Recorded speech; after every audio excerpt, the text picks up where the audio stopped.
Hello, everybody. Welcome to this week's episode of Quirky Inspirations. I have the absolute joy and pleasure of introducing you to my friend Annie Bourke from Queensland. Annie is an animal communicator. Now, you may be wondering, like I was when I first heard this, say what? So I'm going to get Annie to explain a bit more about who she is and what she does, because she's far better at it than I am. Annie, over to you. Thank you, Wendy, and hello, listeners. Yes, I'm an animal communicator, and I use telepathic animal communication, which is what animals use to communicate with each other within their own species and between species. And it's a really fascinating field to study because it's actually a silent language.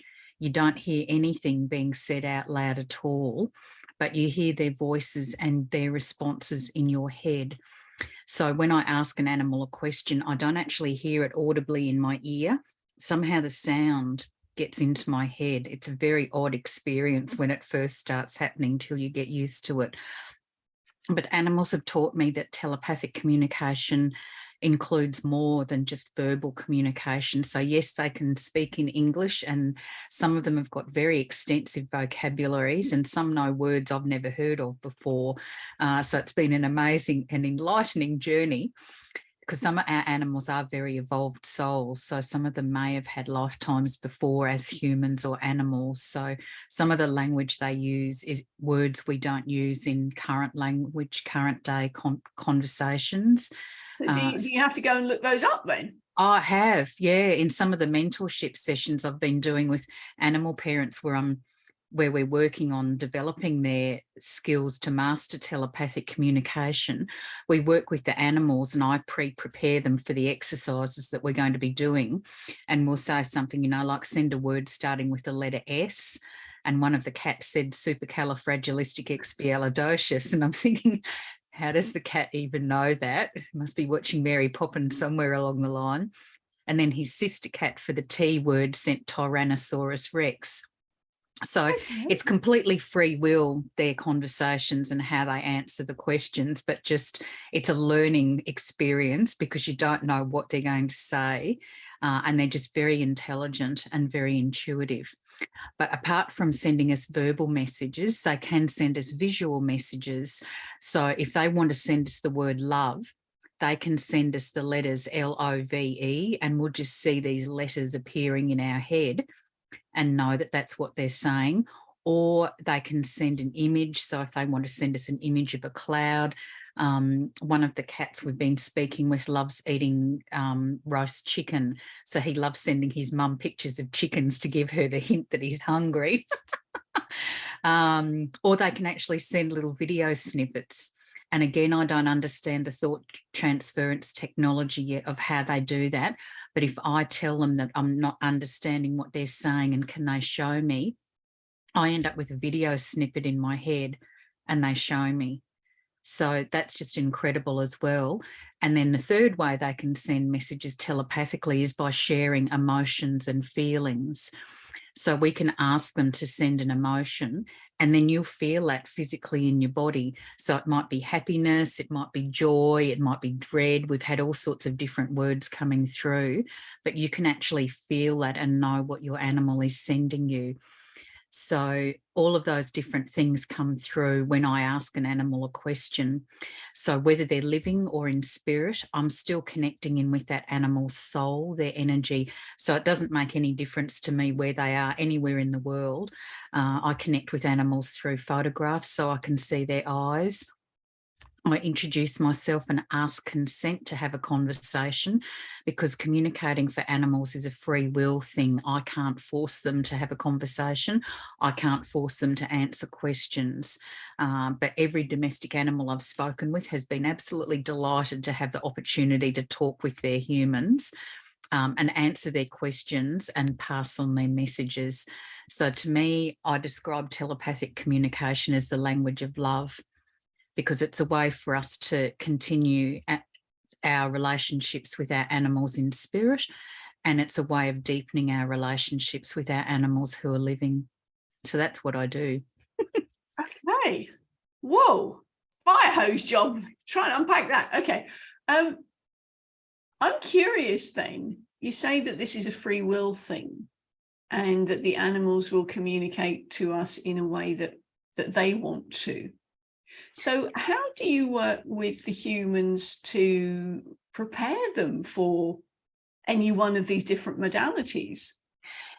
If I'm doing a conversation where someone has engaged me to have a conversation with the animal and ask the questions, I go through with the humans beforehand and explain that, you know, what I will tell them is exactly what the animal tells me. I write it all down.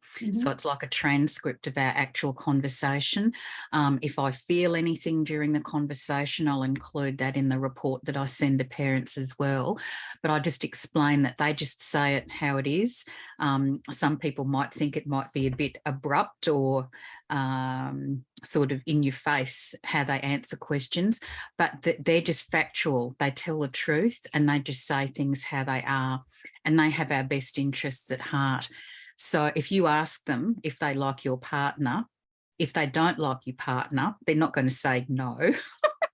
What they'll say is something constructive about what the partner could do to be more supportive to you. So they're really sensitive and very aware and very intuitive.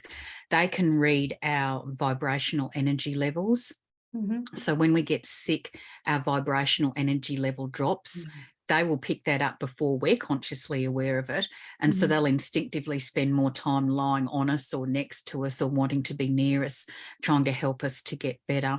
And they can also read our moods. So if we're sad or angry or upset about something, again, they'll come and spend time with us. Or they might do something really goofy deliberately to make us laugh and change the mood because they know that they can do that. It just amazes me how in tune with us they actually are and what they're doing behind the scenes to help us on our life journey. So do you find, because I'm just aware that dogs and cats behave quite differently, and that's primarily the experience I've had, and bless them, I'm allergic to both of them with the hair issues. It's getting better. The dogs tend to be one particular partner. If you're in a partnership, they tend to be more his dog or her dog, don't they? So is there, do they, so you were saying about whether they like the partner or not. So what I'm getting at is, do they have, will they only communicate with their human, or would they seek to extend the communication beyond that? Once you know how to communicate with them telepathically, they can talk to anybody. Okay. But it's just being on the right wavelength with them. And I've actually moved now to offering an animal communication mentorship program where I'm actually working one-on-one with animal parents and two of their animals. And we do practical exercises in real time. So I prepare the animals in advance and let them know what we're going to be asking them to do. So they've got time to think about how they want to answer the questions. And then when we have the mentorship session, the human will ask them, you know, send me a letter starting with the letter T, or send me an image of your choice. Or once we progress to more longer conversations, we can ask, why are you with me? And find out what their life purpose is and why they are in our lives. And they will answer the questions. And it's interesting because not everybody has two animals. So I've got a client at the moment who's actually working with two of my cats and having amazing conversations. So why do you need two animals? And they don't know the person. They've never met the person. But because I've asked them if they could help me by having a conversation with them, they were more than happy to do that. And interestingly, my boy cat, who you can see in the back picture, he's one of the ones that's working with the client. And my cat started all these topics of conversation that are really relevant for my client. Now, I'd told my cat nothing about my client apart from the fact that they needed to have someone to work with. So my cat can tune in and know what they need to talk about. Absolutely fascinating. So it doesn't really matter who it is. I've gone to lots of zoos and spoken with the animals at the zoos, and often I'm the first human that's actually ever spoken to them. And that's quite interesting as well, how they react to that, because they know full well that you're talking with them. And it's do you actually speak out loud to them at all, or is it purely internal? Yeah, just a silent dialogue.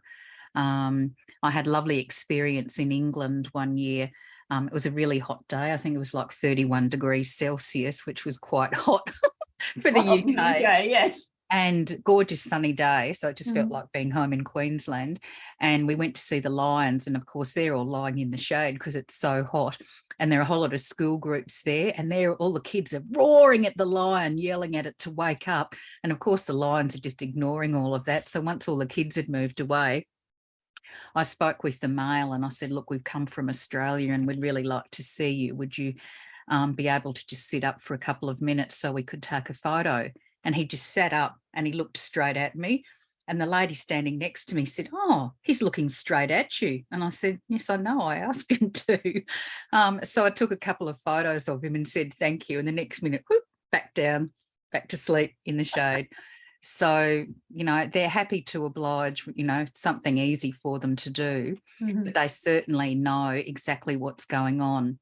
And I was at another zoo and I spoke to a koala and he spent the whole time with his head turned away from me. So we were having the conversation, but we weren't connected eye to eye. And at the end, I said, oh, would you mind turning around so that I can take a photo of your face? And very slowly, this head came round and looked at me and winked. So he knew who I was and that I'd been having the conversation with him. Backtracking for a minute, you were talking about when you have the mentorship conversations with humans, you involve two animals. So what's that about then? I just want them to practice hearing different voices, because animals all have different voices, just like humans. And so particularly if they've got a male and a female, then that starts you getting used to hearing the different voices and the different tones. Some of the animals have got very soft voices, and sometimes it's a bit tricky to work out whether they're a male or a female. So I've actually said to people, if they're not sure who they're talking to, just ask which one it is and get them to show you the letter of their first name, so you just know which animal it is that you're talking to. But it's just getting used to those voices. And then once you're used to doing that, then you can practice with friends' animals, and like me, going to the zoos, talking to the animals in the zoos. You can talk to animals in the wild. It's their universal language, so they all understand it. And I've spoken with animals overseas in different countries. For me, they seem to universally understand English. Helpful. I've spoken to other people who speak to them in different languages and they understand the different languages. They're just, some of them are extremely evolved beings. I've spoken with a lion and he was actually having multiple conversations with different people at the same time. And I was just in awe of his ability to do that, because like we were having a complex conversation, but he was similarly talking to other people in our group. So, yeah, I've just learnt so much with talking to the animals about how gifted they are and what they know and what they're here to teach us. So some animals in particular are here to be our teachers. So, of course, once we know how to telepathically communicate with them, then they can start teaching us what they're here in their life purpose to do to help us. And I didn't know that to start off with. And so one of my girl cat teachers, when I finally realised that she was here to teach me after I'd started the animal communication, and I said to her, oh, you want to teach me? What do you want to tell me? And she kind of said, oh, about time. Like she'd just been waiting patiently for me to work out that I was supposed to be working with her. And from then on, she just helped me on so many levels, sharing her wisdom, particularly about healing, to help me in the work that I was going to be doing. But she was also the animal that taught me about animal soul reincarnation, because I had no idea that could happen. And she just passed away one morning.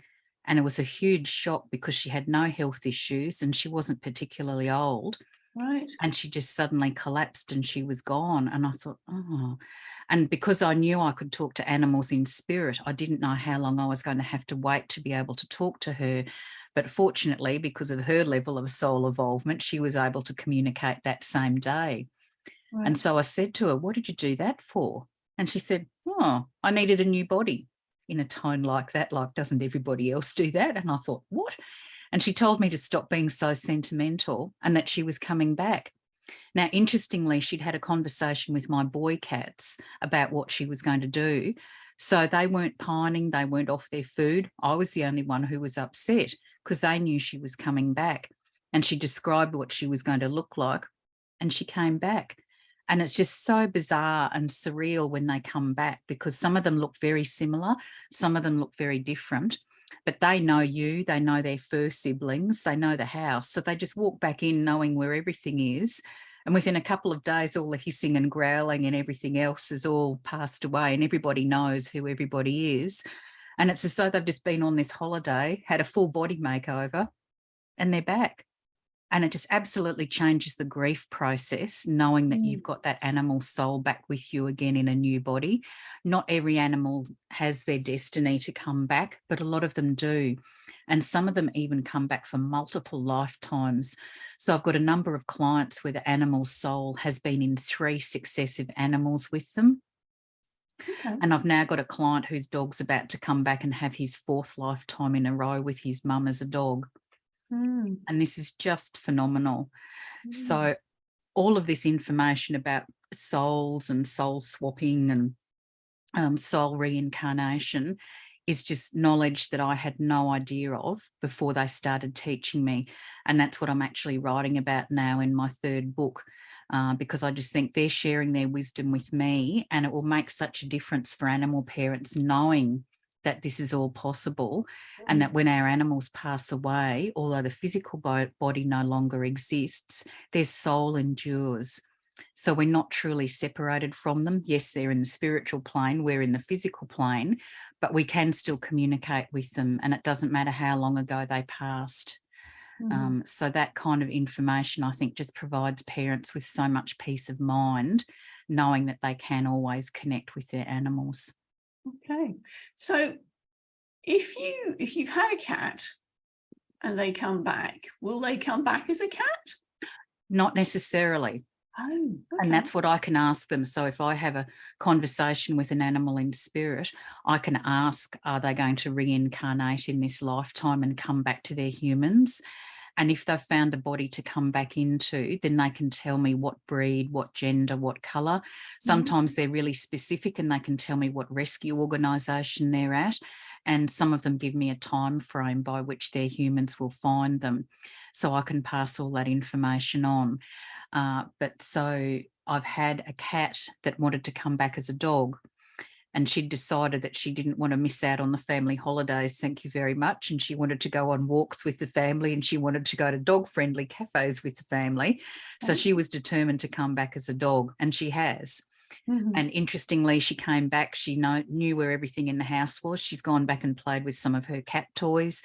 She's gone and played with the new puppy toys. But the one thing she can't do in a dog body is to leap up onto the bed at night and go to sleep with her humans. So they've had to get her a little set of stairs so she can take herself up and go to bed. But they can see so many of the cat's behaviours with her. And that's what a lot of people say, that even though they might look completely different, there's things about them that you recognise with certain behaviours, the way they walk, where they sleep, all sorts of things. And as they have to settle into having that new body as well. So I've actually asked them what it feels like to come back. And they said it is really strange because they're just in this other physical body. They've got to get used to how that body moves. They smell different to how they smelt last time. So it is a period of adjustment for them, just getting used to being in their new body. But yeah, it seems within a couple of days, once they come home, everything's kind of back to normal, as though they never left. I'm curious because you were saying about rescue places where you would find them. So when an animal soul comes back, does it come back always at birth? No. brilliant question. And I'll just talk about the rescue animals quickly as well. Ooh. So not every animal comes back as a rescue animal, but it seems that animals that have been rescued by their families for the first lifetime know to come back in a rescue body if they can, because that's who their humans are more likely to go and look for. Okay. And that's worked, even if they're not actually the breed that they've told me that they're going to be, which sounds very paradoxical. But I had a dog that had been a Saint Bernard, and he told his mum that he was going to be at a Saint Bernard rescue and how old he was going to be. And mum found him, absolutely gorgeous dog. They had to fly halfway across America to adopt him and bring him home again. And he sits in the same way that the dog used to sit, sleeps in the same place that the dog used to sleep. Mum had a DNA test done with him just to see what different breeds were in him. Interestingly, he's got 0% Saint Bernard. But he was smart enough to say that he was a Saint Bernard rescue, so that mum would actually find him. And that's happened with another dog as well that told me it was a certain breed. It's not that breed at all, but she was where she said they would find her. But yes, the age that when the soul swaps in, which is a fascinating question. So when my cat, who taught me about soul reincarnation, passed away, her soul came back when that kitten was conceived. So her soul went into that body straight away.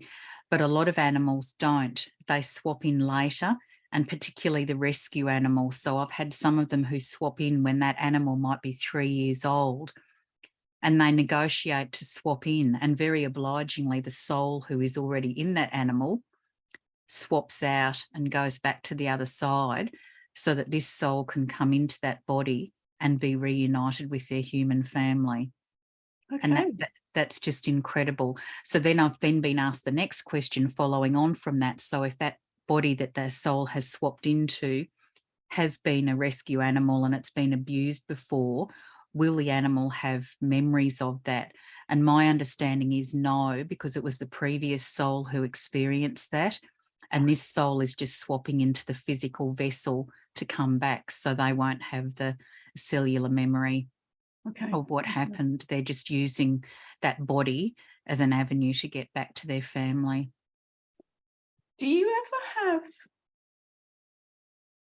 souls that have actively chosen not to go back to a particular family? I've never had an animal saying that they don't want to come back. And I know not every animal's destiny is to come back. So it's only if they tell me that they're coming back, then I go through the questions and find out, what they're going to be, where they're coming back, all of that kind of information.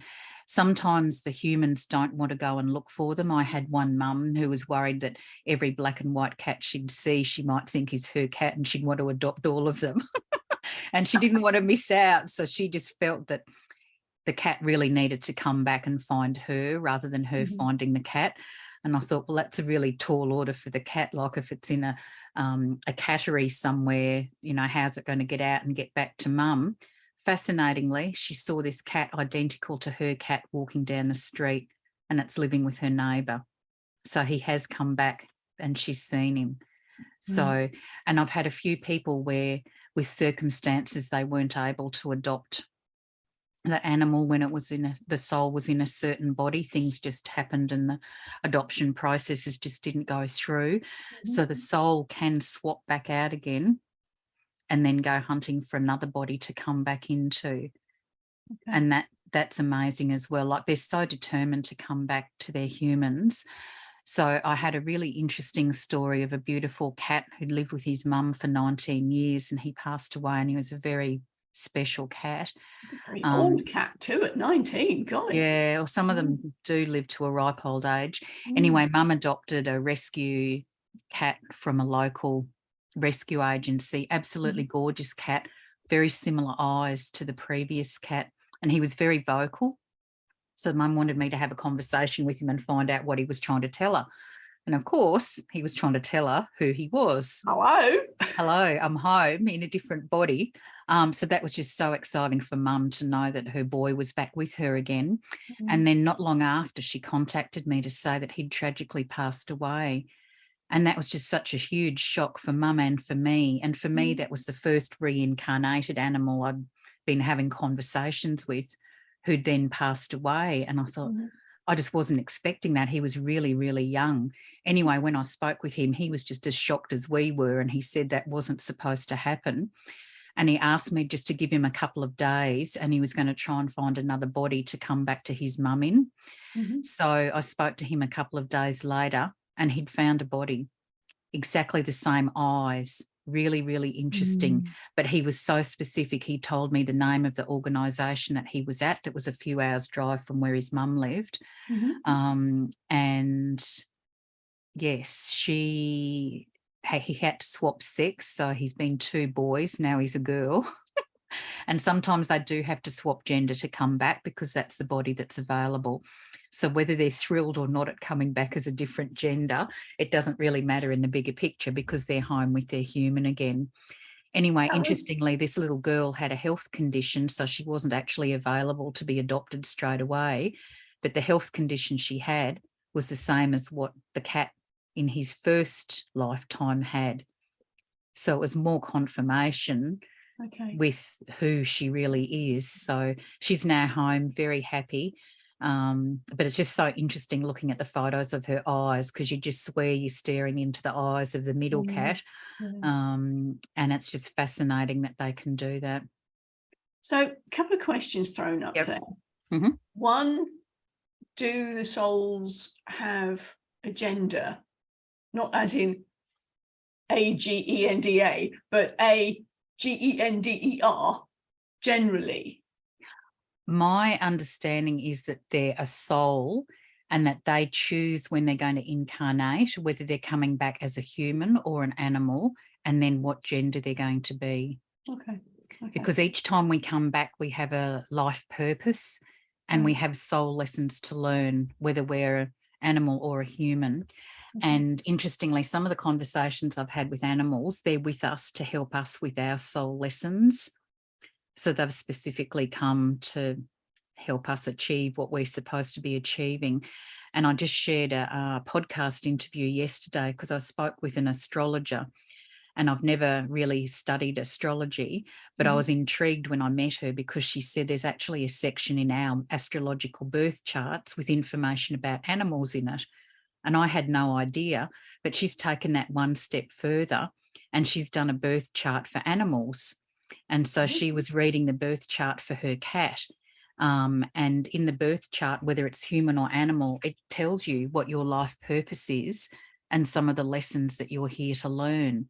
So she can see the parallels between her cat's chart and her chart and why he's with her. And so I said to her, has he been a healer before? Because that's one of his roles now. And she could see in his past lives that he has been a healer. So some of our animals have had human lifetimes with us before, and some of them have had animal lifetimes with us before. But again, it's just fascinating finding out the soul connections and understanding on a deeper level why they're really with us. So it's no coincidence when an animal finds us. Like a lot of people say that an animal adopted them and they don't know why. And it's because they're meant to be together. And sometimes it might be your childhood pet who's reincarnated and found their way back to you. And some people think, oh, yes, there are some similarities, but they've got no idea that they can reincarnate. And as I said, I had no idea until my cat taught me about it. So I think there's probably a lot of people out there that have got animals with them that they've had before that they're totally oblivious to. Well, that was bringing me on to my other point was, if an animal is with you and you can't communicate as the human,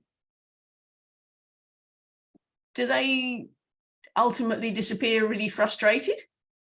No, because what they're doing is they're trying to communicate with you in different ways. So they can vocalize, they can use the eyes, the expression in their eyes, they can use body language. And if they're really desperate, they can use behavior changes. And it's really obvious because a lot of them use toileting changes, because that's something that you are aware of instantly, that something is not right. And they're not doing that deliberately to be naughty. They're doing that to let you know that they're trying to get you a message and something may be wrong.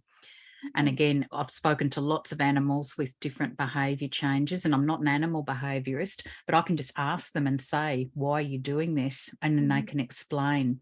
And sometimes the animals that are being abnormally vocal, it's because they're trying to let their humans know who they are. Like, don't you recognise me? And they just want to get that message out. So, yes, it must be frustrating for them, but they don't actually say that when I talk with them. They just say what the message is that they want to get through. They're just so patient and tolerant and humble. It really is an honour having a conversation with them and finding out what's really going on. So that, again, I want to cycle back to a question I asked earlier, and I don't think you quite got my drift. Are there ever occasions where an animal does not want to go back to that particular family because they've been, I don't know, abused or whatever? I think I answered that saying it's their destiny. And like, if they've still got life lessons and things that they have to work through with that family, then they would go back. As I said, I've never had anyone saying they don't want to go back to their humans, because some of them have got, you know, bonds that have been there for thousands of years with multiple lifetimes together. Even if they've been abused? Not with abused, no. Right. Abused, that question's never come up before, because the animals that have been abused or traumatized and have been a rescue animal and then have gone to a family that are looking after them, they just love the fact that someone is giving them the love and care that they were wanting. And to me, I just think that shows how strong and resilient the animals are, because they're trusting a human to look after them when they didn't get that the first time around. But no, I've never had an animal telling me that they're being abused by the people that are looking after them at present. I have spoken to animals that have been stolen, and they're not in very pleasant circumstances, but that's a completely different situation. Yeah, because while I was asking the question, I was thinking, chances are you wouldn't be asked to speak to those animals anyway, because the humans would be around anyway, and they wouldn't really want to know. Gotcha. Okay. Cool. I mean, it's a mind-blowing topic. It is. And as I said, you know, I've had over 12 years to readjust my understanding of reality now, because it really has changed things, knowing how wise our animals are, and they're not just a pet that understands know and walk, and that's the extent of it. They're highly intelligent. They're so in tune with us and know a lot about us. I know I had one client, when I spoke with her cat, she said he knows me better than I know myself, because he was just so perceptive, knowing what was going on. And they can give us advice about what we need to do for our spiritual development, and all sorts of things that, you know, people wouldn't have any idea about until you ask the question. And you ask them the question and they're going to give you the answer. I'm going to find out, how did you first stumble across the whole concept of animal telepathy? For ages, I thought that my animals could understand what I was saying, and I just wished that I could understand what they were saying. And I actually used to say to them, I wish I could speak cat. And I had a little ginger girl cat, which was very unusual, because something like 97% of ginger cats are boys. So she was very special, being a little ginger girl. And sadly, she passed away after a very short illness. And it just made me feel as though I'd missed the opportunity to get to know her on a deeper level. So she really inspired me to look for an animal communication course. And I looked online and I found one. And on the front page of a website, here's this picture of a ginger cat, looked exactly like her, with the facial markings and everything. And I thought, wow, there's a big sign from the universe that this is what I'm supposed to be doing. And I've spoken to her since in spirit. because, you know, if I'd been able to talk to her beforehand, I could have found out what was going on. But she's got no regrets about it. That was her life purpose, to draw me to doing this work, because she knew that's what I was supposed to be doing. So she's quite at peace with it.